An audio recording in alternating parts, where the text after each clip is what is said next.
I feel just like a child. Yeah, I feel just like a child. Well, I feel just like a child. Well, I feel just like a child.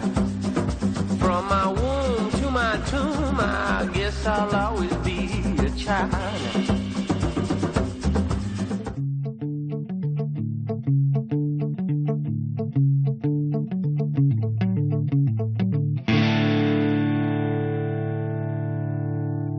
L'éveil musical, c'est une activité du DIC pour apprendre les premières notions musicales, à travers donc les jeux, les chants, la danse, et intégrer corporellement les notions rythmiques ou de tempo ou de hauteur de notes, par exemple, pour ensuite s'en servir dans une activité de création, de créativité et de création sonore. Il y a différents niveaux pour l'éveil musical. L'éveil musical se destine en fait aux enfants de 3 à 6 ans. Avant, il y a l'éveil sensoriel, qui est aussi un éveil musical, mais qui se fait généralement en atelier avec les parents aussi. Et on n'est pas sur des notions propres, mais uniquement sur de la création sonore, sur de l'intuitif et du sensoriel. Et donc, dès 4 mois, les enfants peuvent faire de l'éveil sensoriel. Dès 3 ans, on peut commencer une activité d'éveil musical. Et jusqu'à 6 ans, les notions sont souvent les mêmes, mais vues différemment et avec un différent degré d'apprentissage, un degré d'acquisition aussi. Donc à 6 ans, on ne fait pas le même éveil musical qu'à 3 ans, mais on travaille sur les mêmes notions musicales.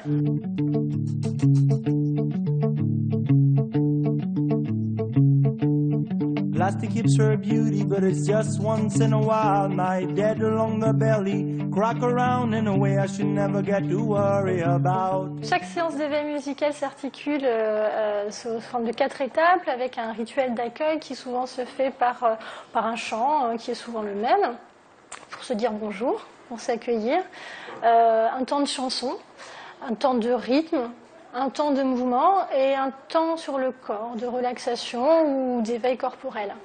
Et cette séance qu'on a vue, par exemple, elle était basée sur un thème, de petits pâtons et des Indiens. Donc on va voir en fait, ou du mouvement, enfin en tout cas du marché.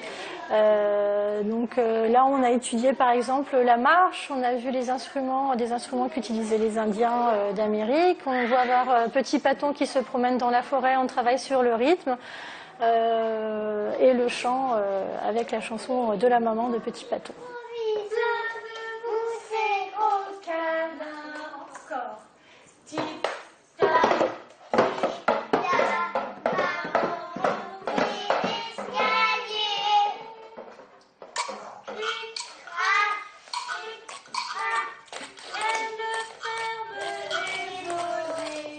L'éveil musical, en termes musicaux, donc ça apporte des notions qui sont donc le tempo, le rythme. Et à côté de ça, on travaille beaucoup sur le langage. Ça fait travailler donc au niveau de l'évolution du langage, vu que le langage et la musique sont sur les mêmes critères au niveau cérébral, on travaille sur ces notions-là aussi. Donc ça développe le langage, ça développe aussi l'écoute, l'attention pour certains.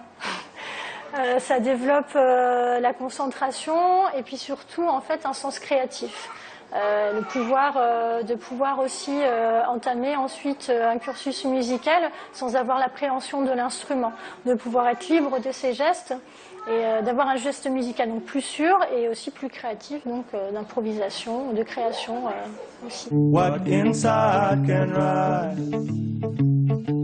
Roosters on the morning and the moistures on the drain. Who are around to close the shelters from a man who's just trying to get dried out in the vein. Depuis que je suis enseignante en musique, j'ai pu suivre les enfants de l'éveil sensoriel et musical jusqu'à même très tard, jusqu'à souvent même le prix en instrument, où j'ai pu voir en fait la différence entre les enfants qui n'avaient pas fait d'éveil et ceux qui avaient fait. C'est vraiment la liberté d'apprendre. C'est qu'ils ne s'empêchent pas d'apprendre, c'est qu'ils se disent pas c'est trop dur ou ça va être compliqué. Ils le font tout de suite très intuitivement. Ils ont aussi un sens du rythme qui est établi. Donc on a beaucoup moins de notions à faire et l'apprentissage se fait de manière plus efficace, plus simple en tout cas, notamment pour le professeur mais aussi pour l'élève. C'est-à-dire que ça coule de source. On parle de croche, on parle de noir, on explique avec un geste et ils le comprennent tout de suite. Donc ils le retransmettent aussi avec le geste par la suite sur l'instrument.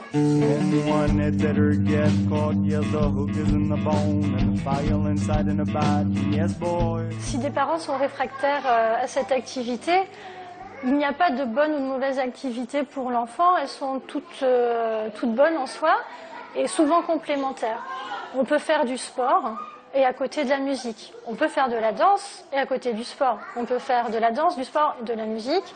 C'est vrai que trop développer aussi des activités peut nuire aussi à l'imaginaire, mais l'éveil musical apporte